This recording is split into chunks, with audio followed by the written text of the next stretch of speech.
And I want to be rich. You know, someone important. Like an actor. Whatever you want, Mr. Regan. Welcome to Watch Mojo, and today we're counting down our picks for the best moments when an otherwise seemingly harmless character turns bad. It would be evil of us not to issue a spoiler alert. But, a pretty dress. Wouldst thou like to live deliciously? Number 20, Andrew Kills Steve. Chronicle. Sort of an anti-superhero film, Chronicle chronicles the tragic downfall of Andrew Detmer. All right, Matt, beam him. Just beam him. I'm going to beam him. Oh! Andrew lives a rather sad life, an outcast at school and the target of his father's drunken abuse. He soon develops telekinetic abilities, but despite using them for good, Andrew also uses them as a tool for destruction and revenge. The turning point comes when he accidentally kills Steve with a lightning strike. Yes, it was an accident, but it portrays the violence inherent in Andrew's mind, and it's the catalyst that leads him to believe that he's an apex predator. Thus, the supervillain is born. I'm an apex predator.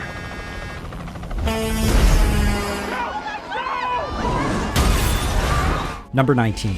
Thomasson speaks with Black Phillip, the Witch. Chronicle is about the birth of a supervillain, and The Witch is about the birth of, well, you can probably guess. The young witch in question is Thomasson, the teenage daughter of Puritan settlers William and Catherine. We are children of sin all. Yet I tell thee, I have raised up no witch in this house. Thomasson is accused of practicing witchcraft throughout the film, the primary scapegoat for the creepy and troubling goings-on around the homestead. She's not responsible, but someone can only be pushed so far before they snap. Leave me, Father. No, it's not safe. Not with them. Keep me from this door. With her entire family dead or missing, Thomasson speaks with the family goat Black Phillip, who's revealed to be Satan, and makes a literal deal with the devil. She then goes to live deliciously amongst the trees and the local witches.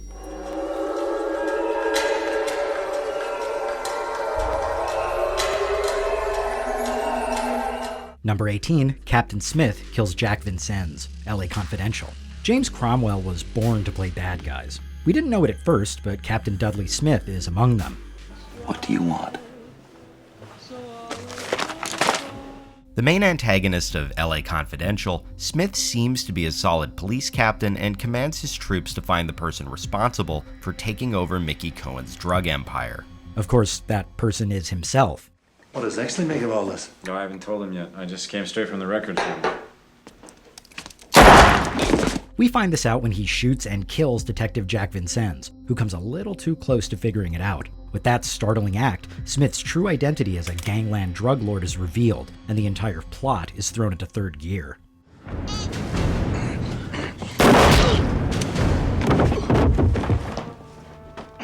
Number 17, Lotso is Replaced, Toy Story 3.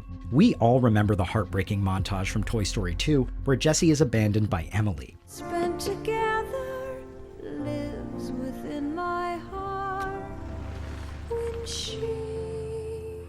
Luckily, the cowgirl turned out okay, if a little traumatized. But the story of Lotso shows the other side of that coin, the side where abandoned toys don't turn out okay. She don't love you no more. Now come on! Lotso Huggins' bear was just another toy at one point in his life, the proud plaything of young Daisy. When Daisy accidentally lost Lotso during a road trip, she returned home and had him replaced.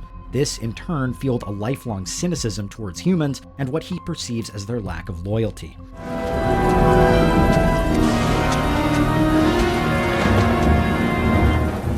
But Lotso wasn't my friend anymore. He wasn't anyone's friend. It's heavy stuff, and it leads Lotso to become the tyrannical ruler of Sunnyside Daycare. Number 16, Dr. Octopus lets the arms take over, Spider-Man 2. So where exactly does Otto Octavius end and Dr. Octopus begin? If you ask us, it's when he finally relents to the mechanical arms and decides to finish his experiment on a grand scale. I couldn't have miscalculated. It was working, wasn't it? Before this, the arms killed several nurses and doctors, but they were acting independently of Octavius' mind. He personally never meant to kill anybody. But feeling dejected, and without the inhibitor chip to prevent the arm's manipulation, he heeds their direction and decides to rebuild his experiment in the remains of the abandoned boathouse. My Rosie's dead. My dream is dead. This requires lots and lots of money, leading to Octopus's first true act of villainy in the movie, robbing the bank and taking Aunt May hostage.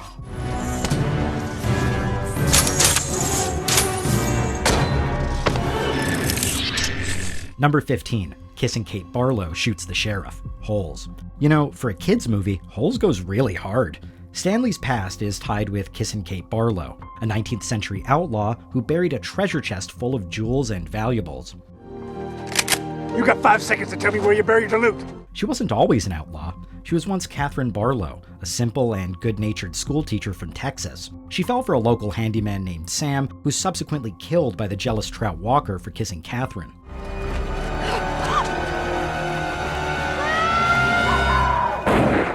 For failing to stop the crime, the local sheriff is shot and killed by Catherine, giving rise to Kissin' Kate Barlow, the fabled outlaw of the Wild West. But by the time I'm finished with you, you're gonna wish you was dead. I've been wishing I was dead for a long time. Number 14. Leonard Shelby lies to himself. Memento. It wouldn't be a Christopher Nolan film without a good twist. You Jimmy Grant? Expecting any other Jimmys out here, memory man? Do you remember me? Yeah, I remember you. One of the biggest twists of Memento comes at the very end, or we guess the beginning, when we learn that Leonard Shelby isn't such a good guy. Leonard suffers from amnesia and is on the hunt for one John G., a man who supposedly murdered his wife. Leonard is the villain of his own story, however. I'm not a killer. I'm just someone who wanted to make things right. We learn that he accidentally killed his wife with insulin shots and continually tricks himself with fake John G. stories out of some desperate search for purpose. Basically, he picks random people as targets, kills them, and then plants fake clues for himself so he can do it all again. Is it still out there? Yeah. We all need mirrors to remind ourselves who we are. Yep, that's a serial killer, all right. Number 13. Arthur Fleck smothers his mother. Joker. When does Arthur turn into the character we all love to hate? It was obvious from the very beginning that something was wrong with Arthur. A social outcast who lives with his mom, doesn't fit in at work, and is desperate for help from unhelpful social services. And have you thought more about why you were locked up? The injustices accumulate, and the final straw comes when Arthur learns that Penny is not his biological mother, and that she allowed her boyfriend to abuse him as a boy.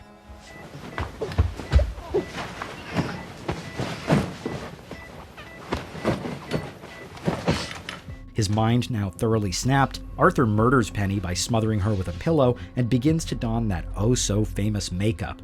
Arthur died with his mother.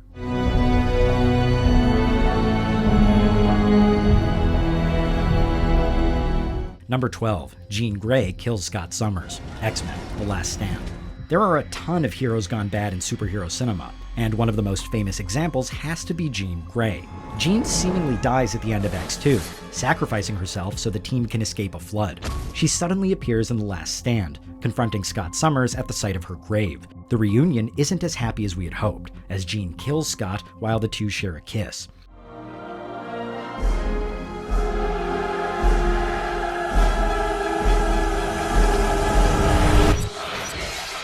Xavier posits that when Jean sacrificed herself, she inadvertently released the Phoenix, an evil alter ego that had previously been repressed by the Professor. With that, the X-Men films tackled the legendary Dark Phoenix saga, with mixed results.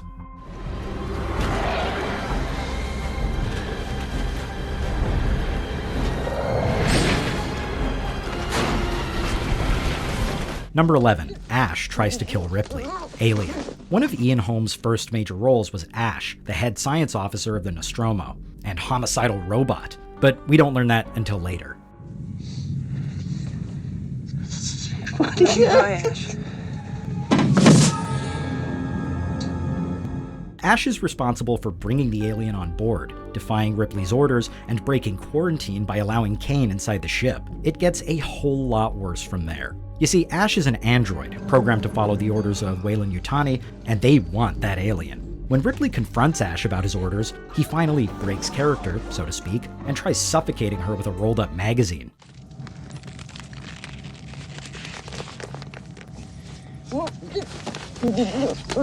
It's sort of a 2-for-1, revealing both the deception of Ash and the careless qualities of the company. Bring back life form. Priority 1.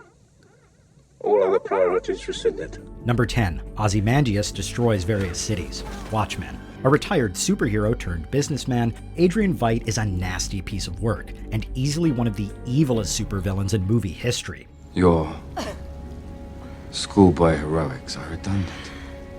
What have they achieved? As we learn in the famous climax, Veidt, going by the name Ozymandias, orchestrated much of the movie's events, including the death of Blake and the banishment of Dr. Manhattan. The worst event comes in the form of rigging Manhattan's energy reactors, causing them to explode and kill millions of people. Humanity's savage nature will inevitably lead to global annihilation. So in order to save this planet, I had to trick it. This accomplishes his true mission, attaining global peace by framing Manhattan as a common enemy. It's a moral test taken to the extreme, and we're not quite sure if Ozymandias passed it. I've made myself feel every day. See every innocent face I've murdered to save humanity. Number 9. Travis Bickle tries to assassinate Palentine. Taxi driver. Robert De Niro plays one of the most fascinating characters in all of cinema. Travis Bickle is a somewhat sympathetic character, and most of us can relate to his problems. He's also deeply, deeply disturbed, and he becomes increasingly unhinged throughout the movie. I hope no one has died. Don't worry about me. One day there'll be a knock on the door and it'll be me. Love, Travis. Travis eventually snaps, shaves his head, and attempts to kill presidential candidate Charles Palentine.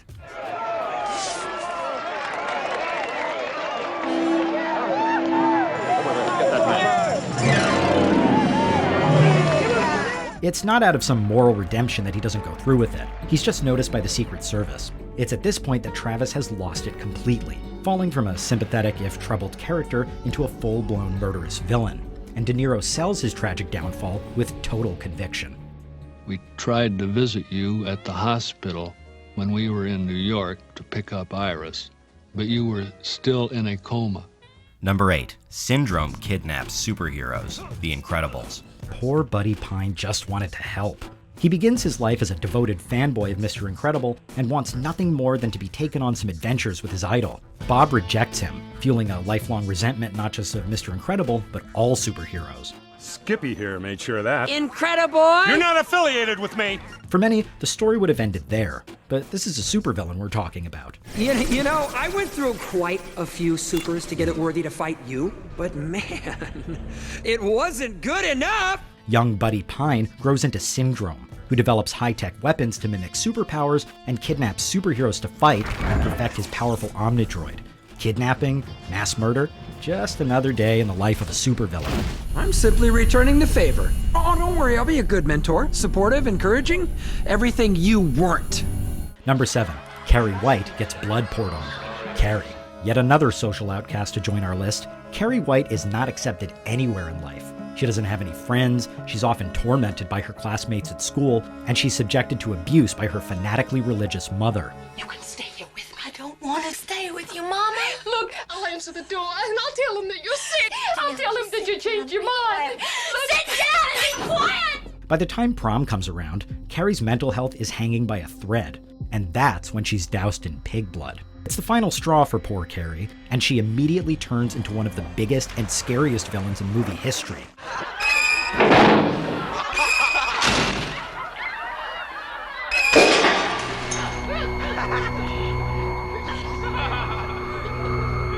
With wide eyes and some terrifying sound design, Carrie telekinetically commits mass murder and burns her entire class alive, both the guilty and the innocent alike.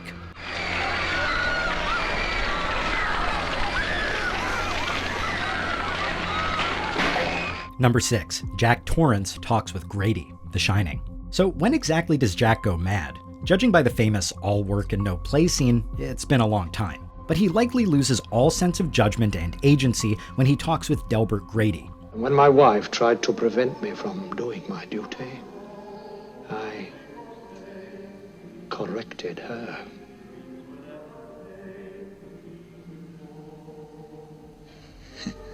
Jack encounters Grady in the gold room, and the butler spills some alcohol in his jacket, which was likely not an accident.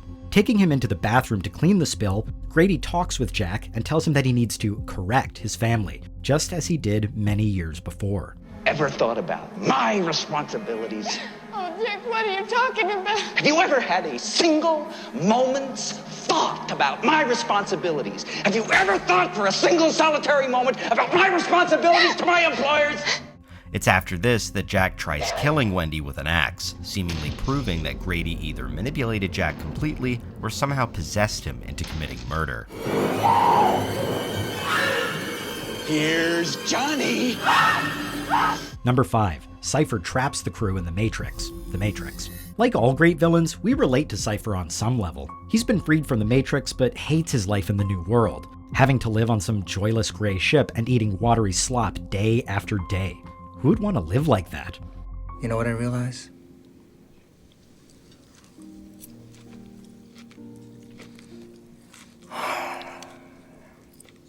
Ignorance is bliss. So he turns to the agents, offering them Morpheus in exchange for an ignorant life back in the Matrix. The point of no return comes when he betrays Morpheus and traps the crew inside the Matrix, unplugging and killing most of them in the real world.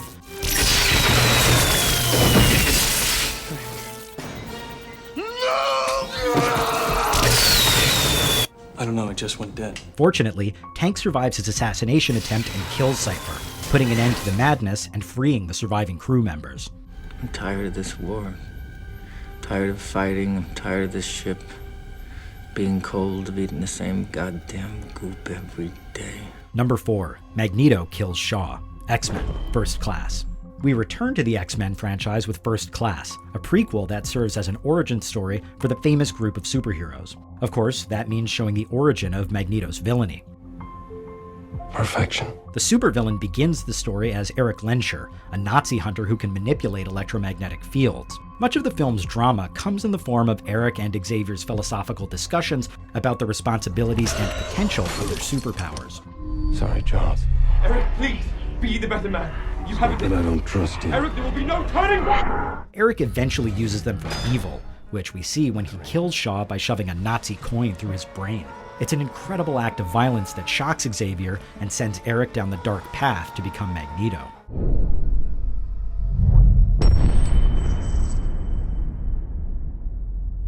Number 3. Anakin Skywalker stops Mace Windu. Star Wars Episode 3, Revenge of the Sith. Prequels are often a great way to explore moral philosophy, explaining how famous villains came to their warped conclusions. One of the biggest draws to the prequel trilogy was seeing how adorable little Anakin Skywalker became the hulking, heavy-breathing, force-choking Darth Vader. I was right. The Jedi are taking over! The oppression of the Sith will never return. Anakin embarks on a moral battle throughout the trilogy, but as we knew it would, it all ended in tragedy when he sided with Palpatine against Mace Windu. Just before Windu can finish off the Emperor, Anakin cuts his hand off, allowing Palpatine to kill him. I need him! Please, don't! No!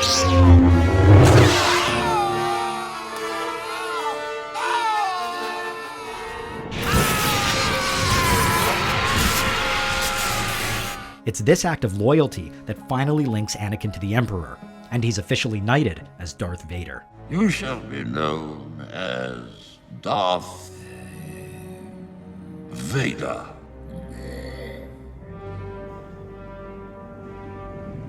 Thank you, my master. Number 2. Harvey Dent meets the Joker, The Dark Knight.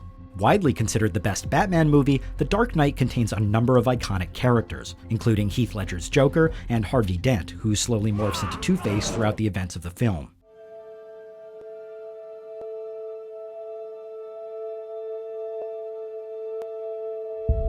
Both are present in the tantalizing hospital sequence, which sees the Joker visiting Dent after half of his face is burned in an explosion. So, when I say, come here, when I say that you and your girlfriend was nothing personal, you know that I'm telling the truth. The Joker uses Dent's newfound disillusionment, manipulating him into becoming a vigilante and avenging Rachel. He proceeds to murder gangsters and police officers alike, becoming the infamous Two-Face. The Joker's quest for corruption is complete. That's funny. Because I don't know what's gonna happen to you either. Before we continue, be sure to subscribe to our channel and ring the bell to get notified about our latest videos. You have the option to be notified for occasional videos or all of them. If you're on your phone, make sure you go into your settings and switch on notifications. Number 1. Michael Corleone eliminates the competition, The Godfather. A brilliant piece of character work, The Godfather showcases the tragic downfall of Michael Corleone, a young and heroic Marine who slowly succumbs to the influence of power. This wasn't enough time, Michael. Wasn't enough time. We'll get there, Pop. We'll get there. Michael's progression is masterfully done, with each little event slowly accumulating throughout the film and culminating in one of the most famous sequences in movie history. Michael, do you believe in God, the Father Almighty, creator of heaven and earth? I do. While attending the baptism of Connie's son, Michael usurps total control from the 5 families and has all the Dons simultaneously murdered.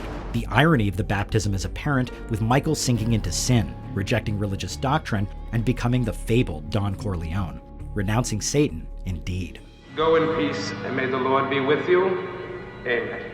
Can you think of any other examples? Let us know in the comments below. You've got a big surprise coming to you. You're not going anywhere. Did you enjoy this video? Check out these other clips from WatchMojo, and be sure to subscribe and ring the bell to be notified about our latest videos.